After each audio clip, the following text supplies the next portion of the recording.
Halo, apa kabar? Salam Pancasila, salam hormat dari kami. Salam Pancasila. Untak Law Podcast hadir di tengah-tengah kita semuanya guys, dan tentunya kita mengambil sebuah tema yang cukup relevan. Bicara hari ini berkaitan dengan ketahanan sebuah bangsa di tengah-tengah perkembangan teknologi digital dan komunikasi yang sangat canggih saat ini. Pak Nunung, kita perkenalkan sebagai seorang ahli di bidang ketahanan nasional, kebetulan mengambil program Strata 2 di UGM, program studi ketahanan nasional, dan tentunya sekarang dia sudah S3, Dr. Nunung Nugroho, yang sehari-hari sebagai dosen Fakultas Hukum Taksarang. Dan jangan lupa hari ini kita subscribe ya untuk Untak Law Podcast. Pak Nunung, apa kabar? Baik, Bung Irin. Sehat? Sehat selalu. Alhamdulillah. Dan kali ini kita menghadirkan Pak Nunung nih, kaitannya akan bahas kira-kira cara pandang Pak Nunung, relevansi bicara ketahanan bangsa, kaitannya dengan atau yang berhubungan dengan kemajuan teknologi digital dan IT. Karena hampir semua masyarakat kita di tingkat atau masyarakat yang dikategorikan golongan Z dan golongan milenial, anak-anak muda tentunya, ini sangat familiar dengan digital. Apakah ini punya pengaruh terhadap posisi ketahanan nasional sebuah bangsa?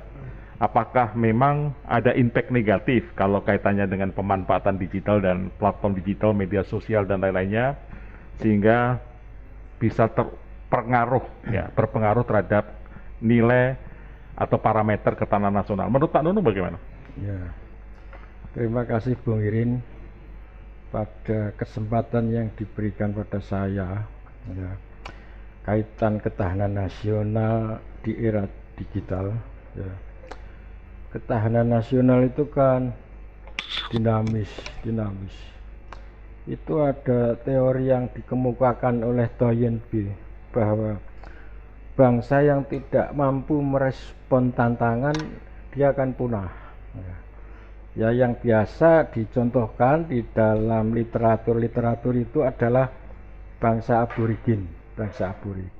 Artinya apa? Bahwa kemajuan itu memang harus diikuti sebuah tantangan yang harus dihadapi, tapi tidak meninggalkan substansi dari ketahanan nasional itu sendiri. Yang kita mempunyai 8 kekuatan nasional, ya mulai wilayah sampai pertahanan keamanan. Nah, itu yang harus ditransformasikan pada saat sekarang ini ya. Seperti contohnya bela negara. Waktu dulu zaman revolusi ya mesti bela negara itu fisik, pegang senjata ya, baris berbaris, pokoknya fisik. Nah sekarang dalam kurun waktu 70 tahun lebih kita merdeka, bela negara aja pasti mekar, artinya non fisik juga. Bela negara tidak mesti, relatif tidak mesti harus pegang senjata, tapi bela negara sesuai dengan profesi masing-masing. Itu sudah non fisik. Profesinya bisa seorang dokter, pegawai negeri, dosen, guru dan sebagainya, atau bela negara, atau yang ada di KPK kan bela negara juga. Memberantas korupsi adalah bela negara, memberantas narkoba adalah bela negara, membasmi teroris adalah bela negara juga. Itu yang sekarang sedang dihadapi. Lalu ada lagi yang dihadapi adalah arus besar tentang digital itu arus besar yang juga harus kita jawab ya. Bagaimana sosialisasi ketahanan nasional ke era generasi yang milenium ya harus sesuai dengan konteksnya ya, generasi yang sekarang itu.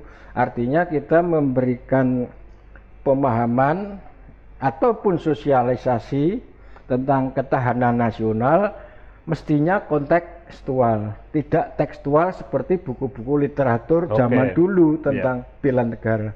Oke. Itu Bung Irin. Jadi ada satu pergeseran ya. Ya. Tadi memang arus digitalisasi, Ya. kemajuan informatika Ya. itu sangat berpengaruh terhadap perilaku masyarakat ya. Ya. Dan tentunya itu juga bisa berpengaruh terhadap ketahanan nasional sebuah bangsa atau sebuah nation.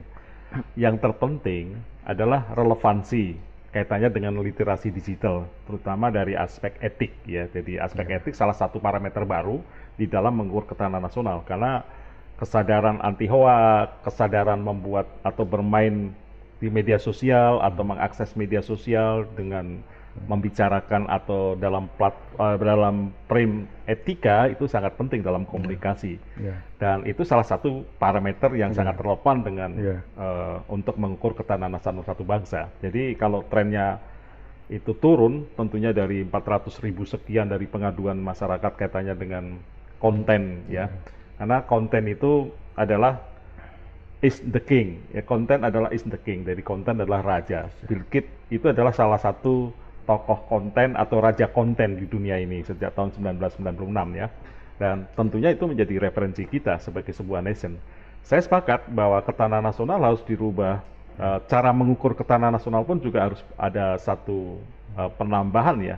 Penambahan elemen atau indikator cara mengukur ketahanan nasional di era digital sekarang ini kan gitu ya Pak Nunung ya. Tetapi secara substantif parameter ketahanan nasional itu harus memang betul-betul terukur di kehidupan masyarakat sebagai satu negara Republik Indonesia, sebagai sebuah bangsa yang sangat besar ini. Kira-kira apa model literasi yang perlu dikembangkan atau penyadaran ketahanan nasional bangsa ini kaitannya dengan kemajuan digital menurut Pak Nunung? Ya. Pertanyaan yang sulit dan tidak pernah saya bayangkan ya dalam konteks digital ini. Kira-kira Tapi apa? tadi kan ada satu cara ya, Ya. tentang parameter yang sudah kita boleh sepakat lah ini Pak Nunung ya, kaitannya dengan meliterasi masyarakat melalui dunia digital. Karena apapun keterpengaruhan perilaku masyarakat dari tekanan arus digitalisasi itu akan berpengaruh terhadap ketahanan nasional. Kira-kira ke depan yang harus dibutuhkan oleh bangsa ini supaya relevan dengan kemajuan zaman dan tetap bisa mengikuti kemajuan zaman tanpa terganggu ketahanan nasional, apa yang harus dilakukan? Ya mesti yang menjadi ujung tombak itu kurikulum. Jelas ya. mulai tingkat dasar sampai perguruan tinggi kurikulum. Di samping kurikulum, karena ini zaman sosial media ya, zaman yang serba tembus pandang, juga peran di sosial media itu sangat penting ya. Sosial media itu perannya bisa lewat media cetak, media elektronik, apapun media baik yang dari pemerintah atau swasta yang memberikan pemahaman ya lewat konten yang isinya bahwa hoak, terutama hoak ya yang sekarang sedang menjamur, itu boleh-boleh saja hoak, tetapi jangan sampai hoak itu memecah belah persatuan dan kesatuan. Boleh-boleh saja hoak, tapi hoak itu tidak boleh berbau intoleransi dan sebagainya dan sejenisnya.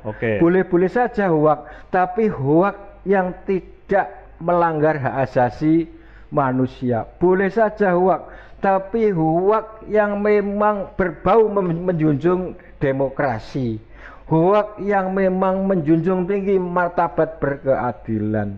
Itu bisa dikemas dalam bentuk apapun, ditransformasikan dalam bentuk apapun, lewat visualisasi apa saja, di media apa saja bisa, Bung Irin. Ya, jadi intinya kan sebenarnya hoak tidak boleh ya.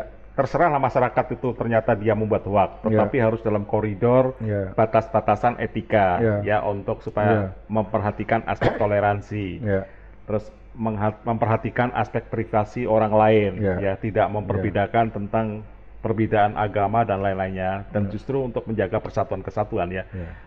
Kita tegaskan bahwa memang perlu ada satu parameter di ketahanan nasional itu kaitannya dengan etik terhadap penggunaan medium digital. Kira-kira sepakat begitu Pak Nunung ya? Sepakat. Dan secara substansi, parameter tadi yang disebutkan, tadi kan apapun harus menyesuaikan parameter itu terhadap perkembangan masyarakat sekarang ini kan itu. Kira-kira apa yang harus dilakukan seorang akademisi kaitannya dengan perkembangan atau mengcompare dengan fenomena yang ada di masyarakat, yang berhubungan dengan yang harus diformulasikan sebagai satu konsep ketahanan nasional sebuah bangsa. Ya, memang tugas akademisi itu orang bilang ada di atas meja, ya. Akademisi itu kan bergulat dengan konsep-konsep. Ya mestinya tidak demikian. Tidak sepenuhnya demikian, karena akademisi kan juga punya kewajiban pengabdian pada masyarakat.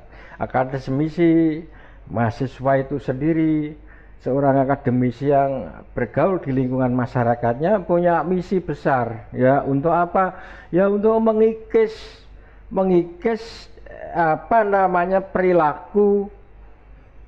perilaku, narasi-narasi yang berbau memecah belah persatuan lewat media, hoak itu dan sebagainya, itu tugas kewajiban moral.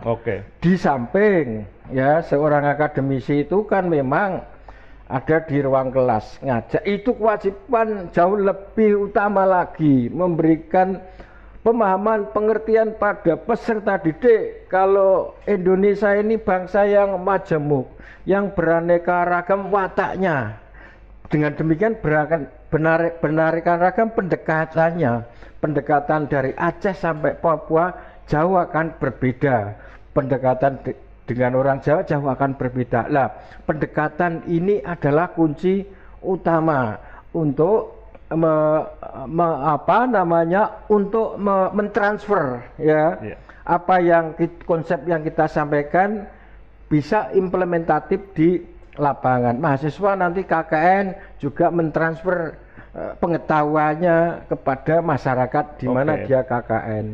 Artinya kesimpulan di sementara nih Pak Nunung ya, bahwa parameter tentang ketahanan nasional tadi di 8 itu tetap masih relevan ya, untuk mengukur ketahanan sebuah bangsa di era digital ini. Tapi tadi ada message dari Pak Nunung bahwa perlu ada sebuah literasi etik ya untuk penggunaan digital, terutama media sosial yang anti hoax dan memang yang tidak memikirkan etik, tidak memperhatikan aspek toleransi. Itu salah satu catatan penting dalam forum ini. Dan saya pikir tuh saya setuju dan sepakat, sebagai anak bangsa tentunya sepakat tuh itu, karena kita tidak bisa tertekan ya dengan kemajuan teknologi sehingga hal-hal semacam tadi menjadi parameter ketahanan bangsa ini akan tergerus ya, akan hilang, dan akhirnya jadi apa ke depan bangsa ini kan itu.